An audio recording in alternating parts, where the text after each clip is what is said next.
matin, Dimitri Pavlenko. Alban le disait à l'instant, début ce vendredi de la phase d'admission sur Parcoursup, la plateforme d'orientation des bacheliers vers les études supérieures. Alors que faire si votre enfant n'a pas de proposition qui correspond à ses vœux? Il y a toujours l'option des formations qui ne nécessitent pas de vœux. Exemple ce matin avec l'Institut Artline. Bonjour Johan Blanc. Bonjour. Bienvenue sur Europe 1, vous êtes cofondateur directeur de l'Institut Artline. C'est une école qui est spécialisée dans la création numérique, c'est accessible dès l'âge de 16 ans. Quel diplôme on peut décrocher à travers Artline?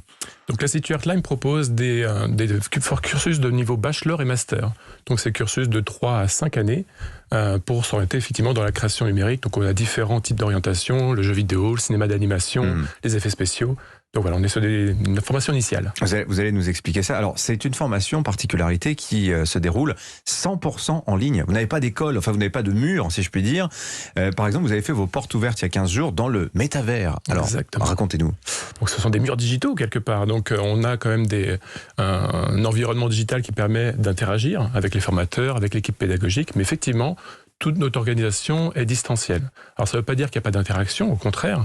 On a des moments, on va dire, téléprésentiels avec des visioconférences. Alors maintenant on est habitué avec ça, avec la période post-Covid.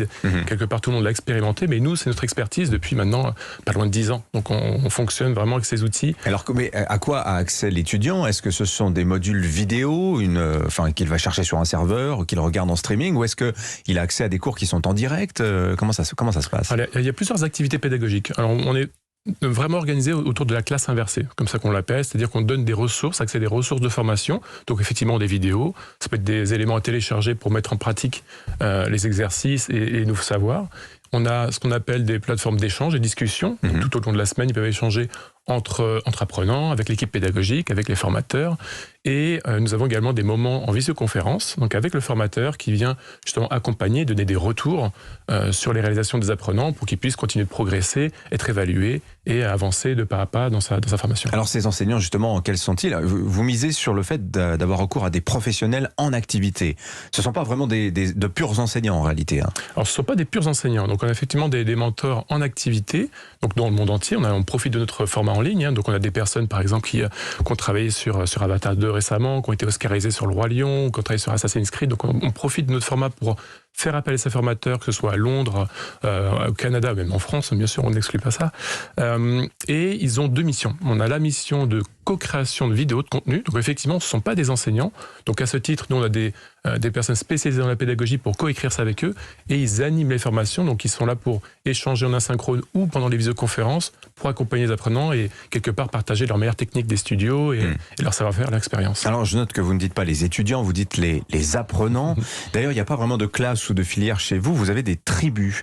Il y a les audacieux, les oniriques, les imagineurs. Qu'est-ce que c'est que ces tribus? Alors c'est vrai qu'on a un concept très communautaire quelque part. Donc on a des équipes qui se regroupent selon quelque part des affinités, des appétences. Donc on retrouve ce sentiment de classe et de promotion. Donc même si on est distanciel, on garde ces outils qu'on reprend chez le présentiel d'accompagnement de promotion de A à Z. Les audacieux par exemple sont spécialisés en fait en game design, les imagineurs en design graphique. Ça correspond à des spécialités en réalité. Exactement, des domaines métiers. Ça permet alors on ne va pas uniquement se concentrer sur une seule thématique, ils peuvent être sur des multi-communautés et en fonction de leur appétence, ils peuvent rentrer dans une communauté, échanger avec les apprenants en études supérieures ou avec les formateurs et éventuellement discuter avec d'autres communautés. Alors dans le discours que vous déployez chez Artline à l'adresse des apprenants, mais aussi de leur famille, vous insistez énormément sur le fort taux d'employabilité à la fin des études. Vous dites ce sont des métiers qui recherchent beaucoup de monde. Vous publiez même aussi un baromètre des salaires dans les secteurs de la création numérique.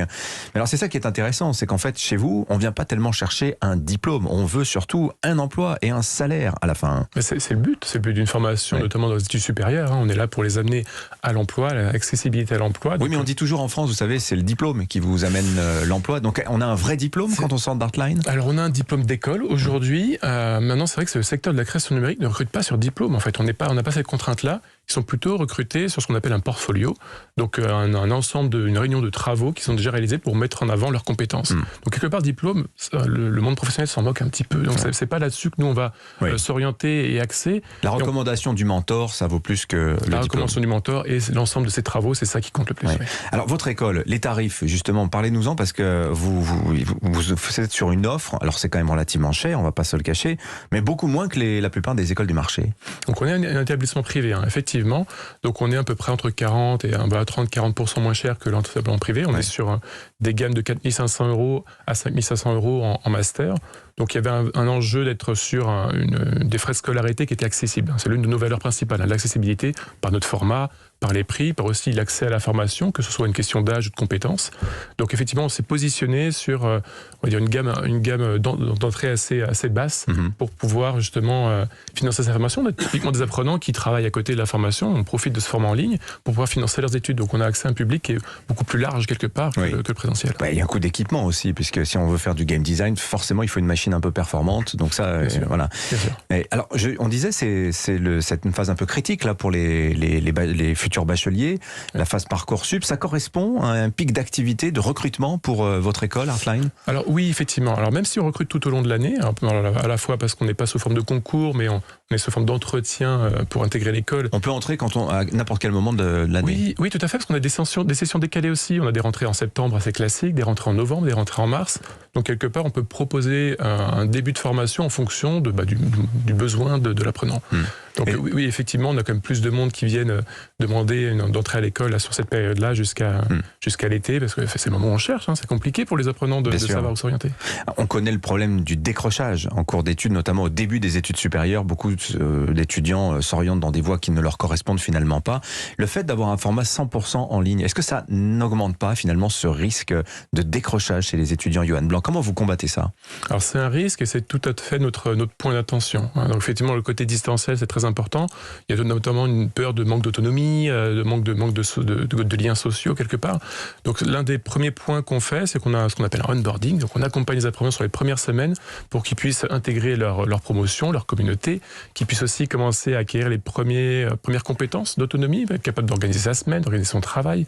Et on a ce lien aussi en proximité. On a typiquement des référents en formation qui accompagnent individuellement chacun des apprenants. Donc ils ont des rendez-vous tout au long de l'année pour les coacher, pour les motiver, pour les accompagner, les écouter aussi, parce que une formation, c'est pas un long fleuve tranquille, il y a des hauts et des bas, et c'est souvent compliqué de gérer les événements, mais on est là pour apporter une écoute.